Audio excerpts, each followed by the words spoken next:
여러분 안녕하십니까. 팡팡 터지는 바이블 전기연서 46번째 시간입니다. 오늘은 사무엘하 9장입니다. 9장 1절부터 12절까지 얼마 길지는 않아요. 다루도록 하겠고요. 다윗과 무비보셋에 관한 이야기를 여러분들과 함께 생각하도록 하겠습니다. 그 내용을 전체적으로 이제 서베이를 해보면요. 저는 다윗이 참 인간적으로 괜찮다. 섬세한 배려를 할 줄 아는 사람이고 또 은혜를 입은 것을 갚을 줄 아는 그런 사람이다, 이런 생각이 들어요. 그 사울 집안을 후대한 것을 무조건 정치적으로 볼 건 저는 아니라고 생각합니다. 뭐 권력을 잡기 전에 그렇게 했다 그러면 뭐 뭔가 노리는 것이 있고, 북쪽 이스라엘 지파들 사람들의 뭐 마음을 얻으려고 그렇게 했다고 볼 수도 있겠지만, 이거는 이제 권력을 이미 다 잡은 다음이잖아요. 그러니까 뭐 아쉬울 게 없죠. 또 실제로 어떤 그 전제적인 통치자, 그 당시 다윗이 그 전제적인 통치자였잖아요. 그렇게 생각하면 뭐 그 사람이 뭐가 아쉬워서 그렇게 하겠어요. 무비보셋을 챙기지 않아도 누가 뭐라 할 사람이 별로 없었을 텐데, 그 뭐 그래도 아주 잘 챙기는 것을 보면 이 사람은 그 굉장히 그 사울의 집안을 후대하는, 사울은 뭐 굉장히 다윗한테 잘못한 것이 많지만 그 사울의 아들 요나단의 아들 사울의 그 손자죠, 무비보셋을 잘 챙긴 것을 보면서 이 사람은 괜찮다, 이런 생각이 듭니다. 수소문 해가지고, 그렇죠, 수소문했어요. 수소문까지 해서 뭐 그럴 건 없는데 수소문까지 해가지고 무비보셋을 찾은 것을 볼 수가 있어요. 그러니까 무비보셋이 이제 여러분들 아시는 것처럼 요나단의 아들이었으니까 정말 마음으로 우러나서 그렇게 했다는 생각이 듭니다. 사무엘하 4장 4절 읽어보면 이런 말씀이 있어요. 사울의 아들 요나단에게 절뚝발이 아들 하나가 있으니 이름은 무비보셋이라. 전에 사울과 요나단의 죽은 소식이 이스라엘에서 올 때에 그 나이 5살이었는데 그 유모가 안고 도망하더니 급히 도망함으로 아이가 떨어져 절개되었더라. 그래서 이게 참 안타까운 부분인데요. 다윗도 뭐 이런 것을 감안하지 않았을까, 이런 생각이 듭니다. 물론 솔직히 말하면 그 사울과 요나단이 전사했다는 소식이 들렸을 때 뭐 그 나라가 무너진 것도 아니죠. 그 사울의 남은 아들이 나라를 계속해서 유지했던 것을 보면은 뭐 그렇게 급한 것도 아닌데 유모가 왜 그 무비보셋을 안고 도망했는지 그건 잘 모르겠어요. 그러니까 사람들 마음을 유모가 잘 알았던 것 같아요. 그래서 사람들 마음이 조석변에다가 정세를 따라서 권력의 향배를 쫓는 그런 모습을 많이 봐왔기 때문에 지레짐작으로 이제 아마 아이를 안고 도망가다가 떨어뜨려서 그렇게 된 게 아닌가 싶은데 뭐 잘 모르겠어요. 잘 모르겠는데 어떤 뭐 그렇게 됐습니다. 무비보셋은 정확하게 보면 메피보셋이에요. 그러니까 이제 사울 왕의 손자하고 요나단의 아들인데요. 부끄러움을 없애는 사람, 부끄러움을 없이 하는 사람, 뭐 이런 뜻입니다. 그러니까 처음에는 굉장히 부끄러웠겠죠. 뭐 여러 가지로 사울 왕 집안의 아들이라는 것도 그렇고 뭐 자손이라는 것도 그렇고, 그래서 좀 그랬을 텐데, 뭐 하여튼 그 이 사울과 요나단이 블레셋과의 싸움에서 전세했을 때 아마 5살 정도였던 걸로 보이는데요.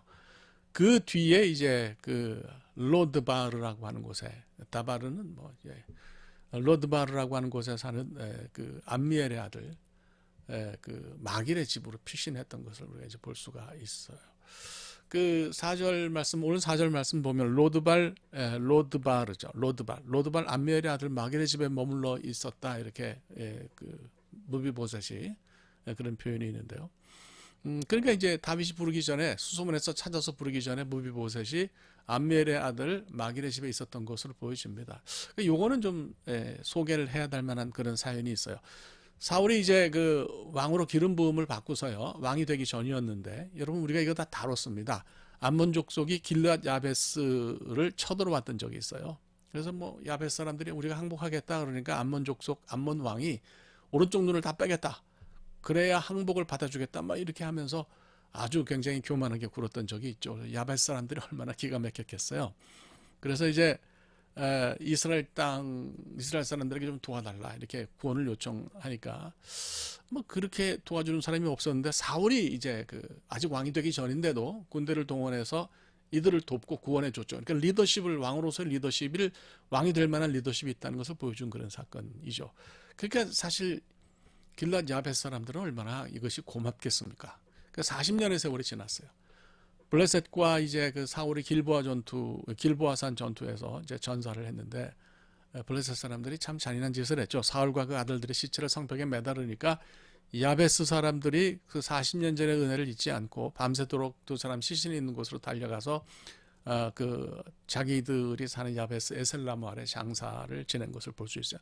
사울의 고향이 기스인데요. 그리로 가지 않고 거기 이제 그렇게 했죠. 참 이 사람들도 은혜를 갚을 줄 아는 사람들이죠. 사무엘상 31장을 보면 뭐 하여튼 그런 사무엘상 31장을 보면은 우린 지금 사무엘 하를 읽고 있는데 그 전에 이제 그런 일을 했던 것을 이제 볼 수가 있는 거죠.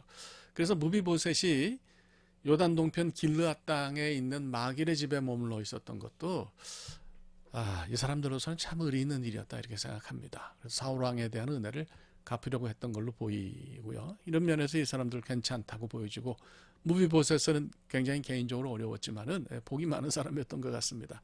그래서 다윗이 이제 그런 무비보셋을 찾아가지고 아주 굉장히 실질적으로 도움을 줬던 것 같아요. 그러니까 사울의 집에 속했던 밭을 다 무비보셋이 관리할 수 있도록 그렇게 해서 생계 어려움이 없도록 했고요.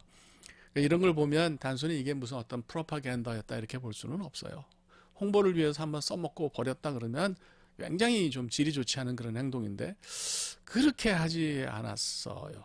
오늘날은 이제 인터넷도 굉장히 발달했고 소셜 미디어도 발달해서 이제 이런 홍보를 위한 행동을 한다 그러면 사람들에게 그것이 알려졌고 그런 가능성도 정치인이라 그러면 생각할 수도 있었겠지만 당시는 그렇지도 않고요. 말씀드린 것처럼 다윗이 전제군주였잖아요. 그러니까 눈치 볼 게 없었는데도 그렇게 이제 했던 것을 볼 수 있어요. 그래서 저는 다윗을 생각하면서 참 명철한 두뇌를 가지고 있고 정치적인 고려를 할 줄 아는 그런 왕이었다 이렇게 평가를 하면서 동시에 섬세하고 따뜻하고 실질적인 배려를 할 줄 아는 사람이었다. 은혜를 알고 그것을 그러니까 요나단에게 사랑을 많이 받았으니까 그 요나단의 아들에게 은혜를 베푸는 의리 있는 행동을 한 것을 보면서 이렇게 여러 가지를 다 갖추는 사람은 쉽지 않다 하는 생각이 듭니다.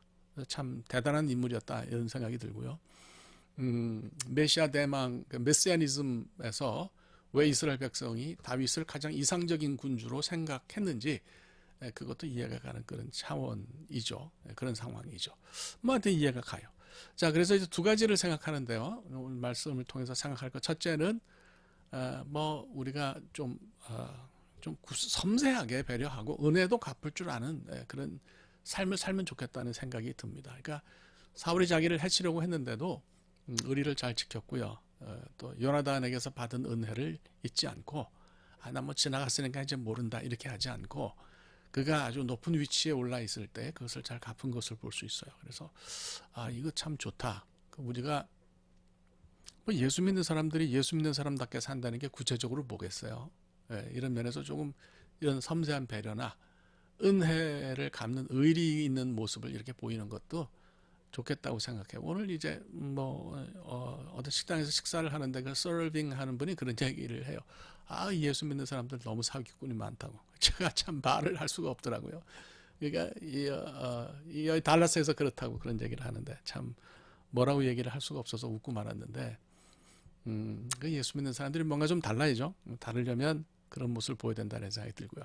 결국 섬세한 배려라고 하는 것이 립 서비스에 끝나면 서비스에서 립 서비스에서 입술로 하는 얘기로 끝난다면 그건 의미가 없고 실질적이고 실제적으로 뭔가 해야 된다는 생각이 듭니다. 그래서 사울에게 속했던 그 재산을 다 무비보셋이 누릴 수 있도록 해서 생계를 꾸릴 수 있도록 해요. 그러니까 말로야 뭘 못하겠습니까? 말로야 이런 소리 저런 소리 다 할 수 있는데 우리 성경이 말하듯이 능력은 말에 있는 것이 아니라 행동에 있다 그랬잖아요. 그러니까 실제로 뭔가 해야 되겠죠. 실질적으로 뭔가 해서 결과를 만들어내야 되겠죠. 근데 그런 결과를 만들어내지 않는다면 말이라고 하는 것이 무슨 의미가 있겠나 이런 생각을 하게 됩니다. 그래서 다시 한번 다윗이 무비보셋을 챙기는 것을 보면서 굉장히 은혜를 받습니다. 여러분들도 같은 은혜를 체험하실 수 있기를 바랍니다. 오늘 여기까지 할게요. 다음 주에 또 뵙겠습니다. 대단히 감사합니다. 고맙습니다.